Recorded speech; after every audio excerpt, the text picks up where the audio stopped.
And he will tell us a little bit about Open Solaris Storage technology. Thank you.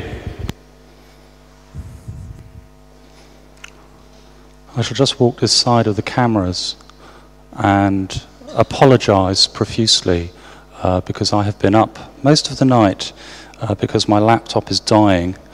Observant members of the audience will notice I'm presenting on XP, and that's because after Firefox ceased rendering, the whole X system collapsed on me. So I apologize for the operating system I'm using, but it is the final straw before this laptop goes to the crusher.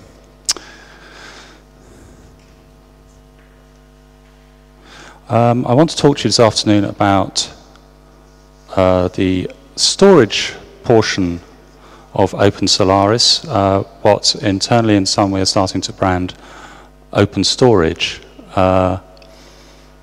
It's not a particularly interesting talk, so I call on you to leave whenever you wish. In fact, one of the directors in storage engineering describes himself as the director of plumbing. And that's really a fair assessment. However, a few years ago, I was watching a 14-hour series of videos by Kirk McCusick on BSD internals, for which my wife thanked me generously. And one of the things he said was that there is no such thing as an application that doesn't do I/O. And then he corrected himself and he said, well, actually there are things called benchmarks, but leaving those aside, everything has to do I/O. So really, the way I want to run this is I'm going to tell you why we're changing our path at Sun, what it all consists of. I was going to do some examples and I was going to use VMware, but given what I've said about my laptop, I'm going to skip over those because it simply brings the machine to a halt at the moment. I'll describe what we've got in our toolbox and then I'll tell you a little bit about some projects that have just started and then maybe encourage you to start projects of your own or contribute to some that are already underway. Most of you I won't have to make this distinction for. I'm sure you're aware of the different topologies within storage architecture. Direct attached storage was the first incarnation where disk was so expensive it was simply attached directly to the computer. That begat two forms of differentiation. One was where you put the network in front of the computer, broadly speaking, and had network attached storage, which required some sort of namespace, which was formed by distributed file systems. And the other way of presenting storage was to use a SAN, a storage area network, where essentially you put the network behind the computer. However, the approach is changing for several reasons, really. The main one being that equipment is getting cheaper. It's now possible to buy general purpose storage building blocks and build systems from them. And standards are far more clearly defined and far more widespread.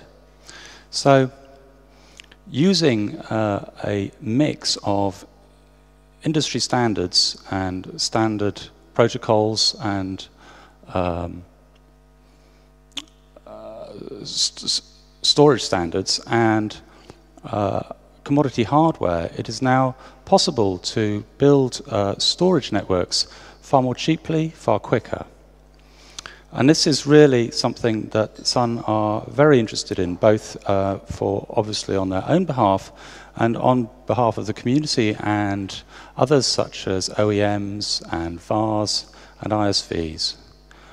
We believe that the software that we're putting out into the community is going to provide value to really all of those sectors. There are other pressures on the storage industry at the moment as well. certainly not only the advent of general purpose hardware, but virtualization and the need to provision more effectively, both for terms of return on investment and also because of the pressures of power and the cost of it and cooling.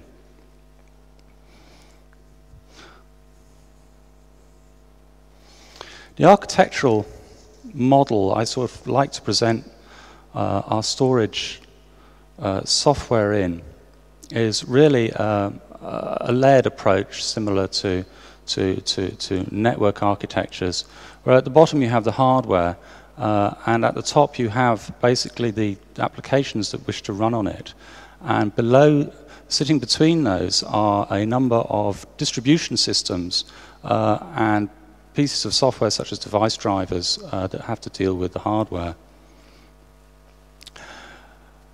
When you come to architect a storage system, generally either as an organization or as a vendor, you're really asked to provide a number of services, and those services are defined in terms of the systemic qualities that they have to exhibit. And most of those systemic qualities can further be determined in terms of some sort of number, and quite often in terms of cache. So if we look a little bit more closely at this model, it's really akin to, well, it's a bit like my builder when I brought him into my kitchen in my house and asked him to provide some plumbing for washing machines and dishwashers and so forth. And we had a theoretical discussion about the systemic qualities, the cost, and other features. But it wasn't until we actually started mapping out the elements of it, the actual hardware, that he really started to get excited. And really, to most people, this is something they're more used to seeing rather than the theoretical framework. The systemic qualities I was talking about are really the abilities of the software, usability, scalability, and performance. And there are others now as well. And the services that have to be provided are such things as RAID, or block aggregation, and compression, the namespace, which most people associate with the file system, and other things such as caching and access control. And although this diagram isn't complete, it gives you a feel for how all of the storage software we have moves in this space. It's not complete partly because I've left out such things as Lustre. No, I haven't. I've kept Lustre in. I'd normally push Lustre off to one side because it's coming in from the Linux world and is slowly being morphed to run on Solaris. But yeah, that's now fairly complete. So to talk more about the systemic qualities, really, you're familiar with them, and I think the takeaway points are that there are growing number of systemic qualities. People are now talking about certainly the reusability and recyclability of hardware elements, and that also talking about power consumption and heat output. The data services, to drill down into those, namespace management, as I said, normally comes out of the file system. Hierarchical storage management is the ability to move data between different quality of service storage. Others you'll be familiar with. Data sharing can be provided in a number of ways, often by distributed file systems. And high availability comes through replication and through frameworks for providing HA, such as clustering. But most of those will be familiar to you.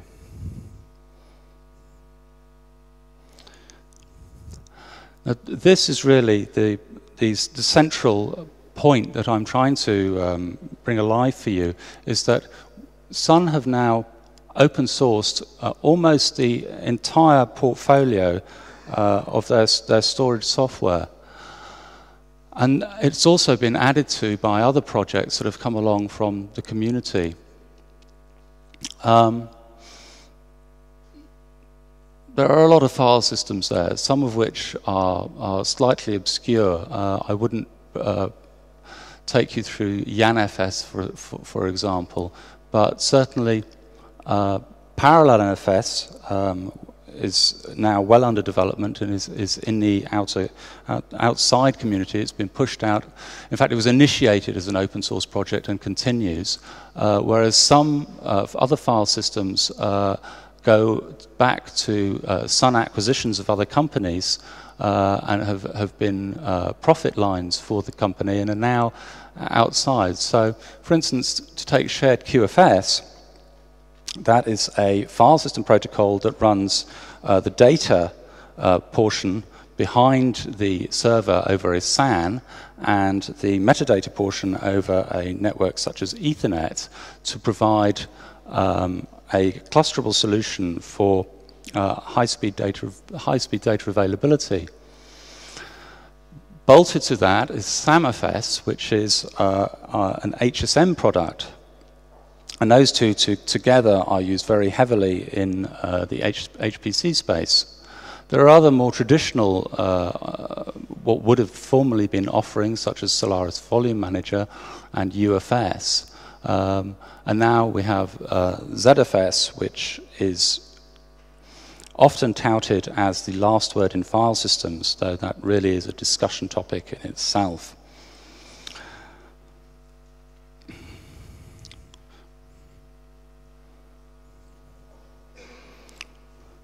So now it is possible to take, as I say, a commodity piece of hardware.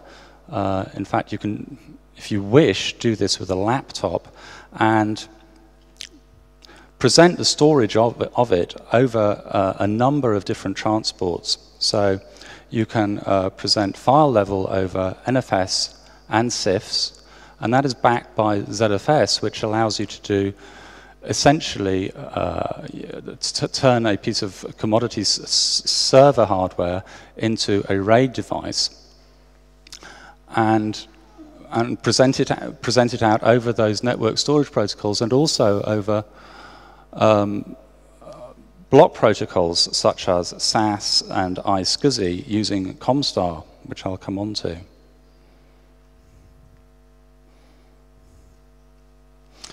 COMSTAR, for those of you who haven't heard of it, is a multi-protocol SCSI target implementation. Essentially, what it does is provided with any form of storage, such as a raw disk, a file you've made in the file system even, or in a chunk of memory using TempFS or a ZFS pool, it can form a block device.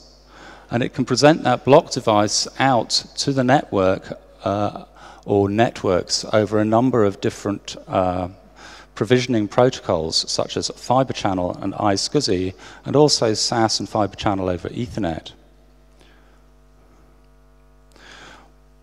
The aim of the project really has been to take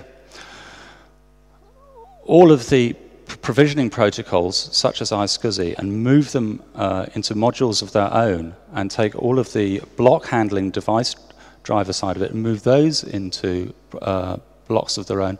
And that really gives a pluggable framework into which new technologies can be fitted. And as with all these things, sitting in the user layer, there's an API for doing management.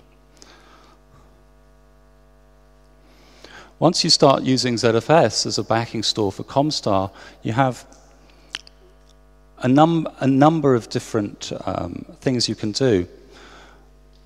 I'm not going to iterate through the big sell for ZFS, the immense capacity and ease of administration, etc. But one of the possibilities you have is to do thin provisioning, because you can build a COMSTAR LUN on top of a ZFS pool of a small size, and as the storage needs of your client, which is probably going to be on another server, as they grow, you can grow the LUN on your storage server, and at the same time you're storing it using RAID. So essentially what you have is the ability at low cost to do thin provisioning for applications.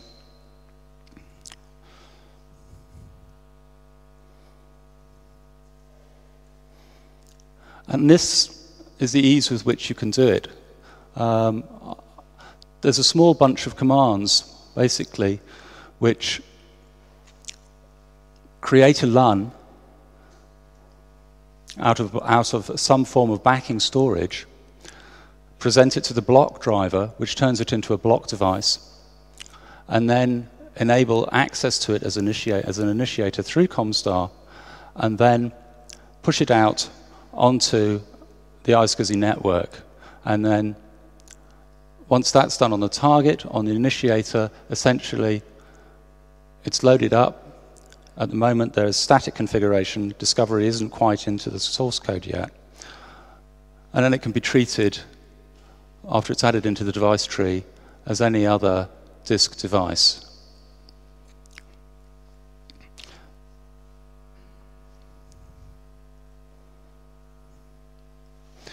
Then, once you've created on a server what is essentially a virtualized RAID device, if you will, presenting out over Fibre Channel over Ethernet, iSCSI, or your protocol of choice, you can also provision out file-based storage using NFS for your Unix clients and CIFS for your Macintosh and Windows clients.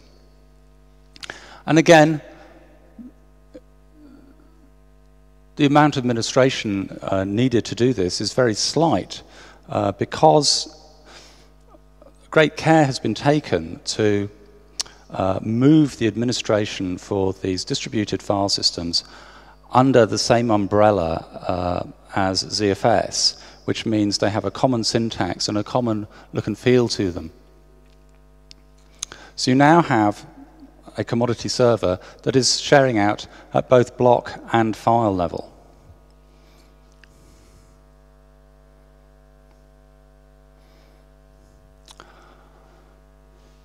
The COMSTAR project is broken down into a number of sub-projects for each of the drivers and protocols. There is also at the moment very great interest in object storage devices, and there will be more code coming into the community to do with objects as time goes on. We're within Sun are tracking the SNEER developments in that direction very closely, just as we are in parallel NFS, which is going to become the basis of a number of other technologies we want to explore, and important in its own right, because one of the things you don't get in the Solaris storage stack is really freedom from choice, and really there is a feeling that there's a necessity for more than one distributed file system. So in the Linux and HPC space, we have Lustre, and at the other end, for fiber channel environments, we have shared QFS, and we see a space in the middle for parallel NFS. In a short paragraph, what parallel NFS is the ability to stripe data over a network and separate it by separating out the metadata and storing that in a metadata host or hosts, and having a number of data servers from which you can suck out your data. It's now a solidified standard, and the code for it is out on Open Solaris and is, I think, being used in several places. I follow the alias for that, and there is now starting to be take up of that.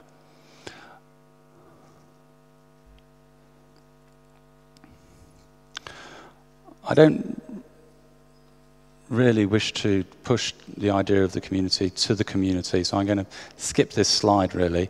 The way we're trying to push out some of the material we have within Sun into the wider community is really manifold. Apart from the community sites within the Open Solaris, we're also making quite a lot of use of the big admin site on sun.com and the Sun Developer Network.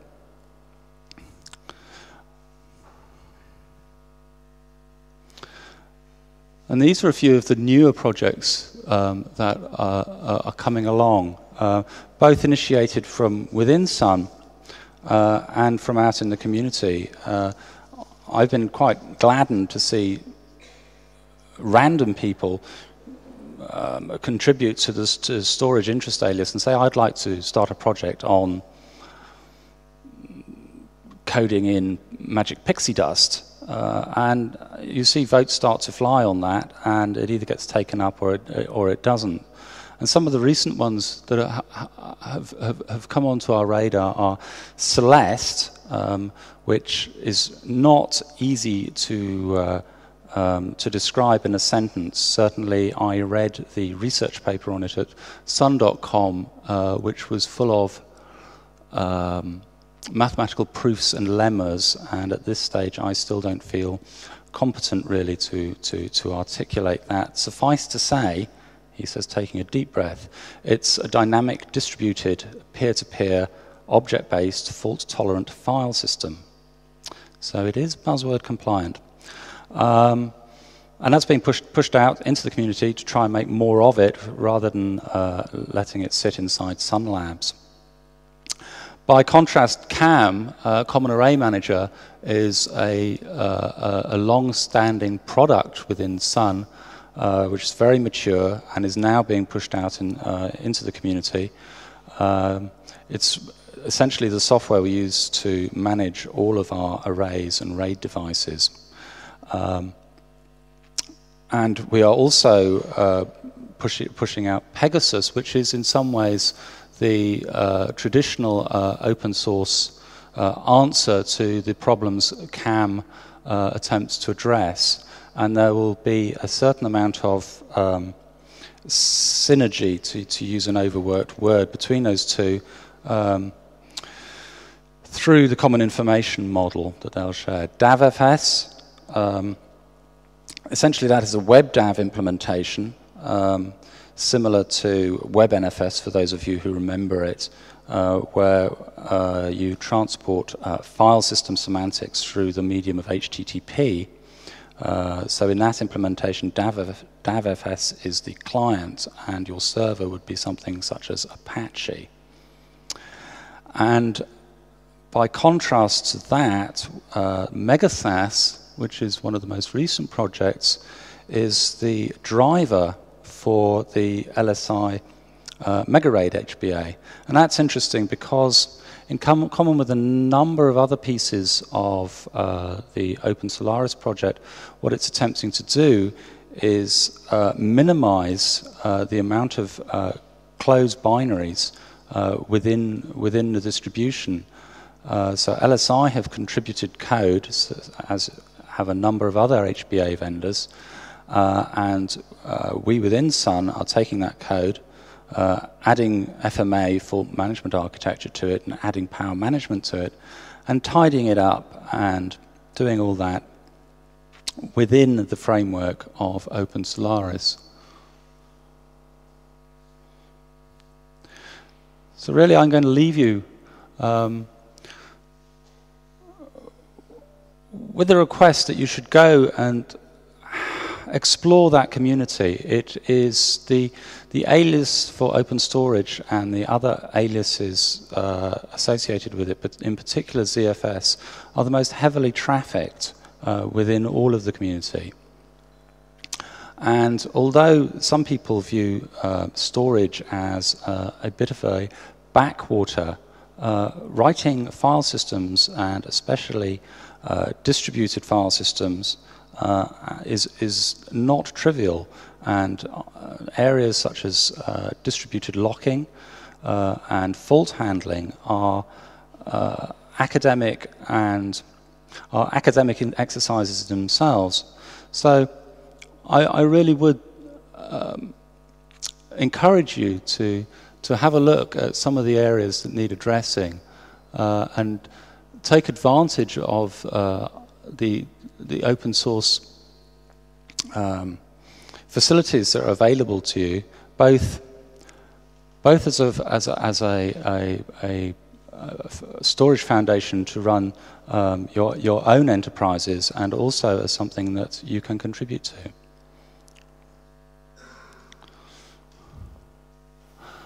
I think in general terms I would stop short of calling it a revolution.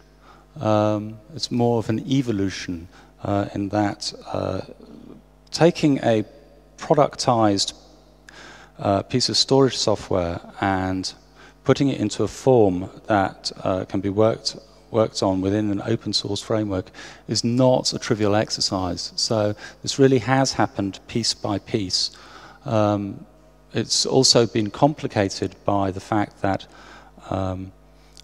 not all of the storage software is in one place within Sun or in one consolidation. So a lot of the code is having to be unpicked before it can go out into the community. And in some cases, there are still pieces of closed code to do with various specific pieces of hardware of which Sun doesn't have ownership. So, for instance, with some of, take for instance QFS, although QFS is out there, it won't actually compile at the moment because there are a couple of header files which are going to have to be synthesized to remove essentially hash defines, which we don't own. Right, thank you for listening to me. Are there any questions? Yes, sir. So, I find very interesting thing. I think this is an ideal method of mounting a quick SAN environment to test your magic stuff. Usually testing is done on handing down over the hardware. Last time I looked at the hardware consumer, I found that the old HBAs and the CHBAs were not being supported. No.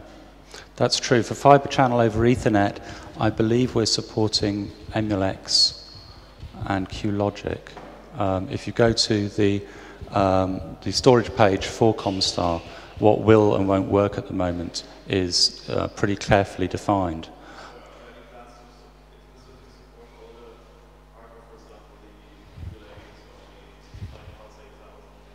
Off the top of my head, I don't know. But I do take your point that it is very easy to synthesize a storage environment using iSCSI.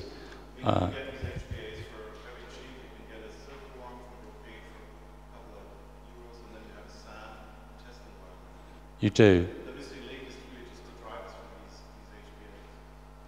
That's true. I don't know what the plans are for broadening the basis of HBAs. The way I started was with my wife's and daughter's EEPCs, the Asus EEPCs, and I added to those 2 USB hubs, which take 7 memory sticks each. So now I have 2 storage arrays, and I have almost got to the point where I can cluster them, though not quite. So there you go. A resilient storage infrastructure for less than $1,000. Any other questions? Okay, thank you. So, before I go, it will earn me a swift kick between the legs if I don't tell you that I have been forced to bring with me COMSTAR stickers for your laptops. If you do find that you are using your laptops to do block provisioning, you may be reading the diagram the wrong way up, but I'm told to encourage you to take the stickers anyway. So, thank you, Dominic. We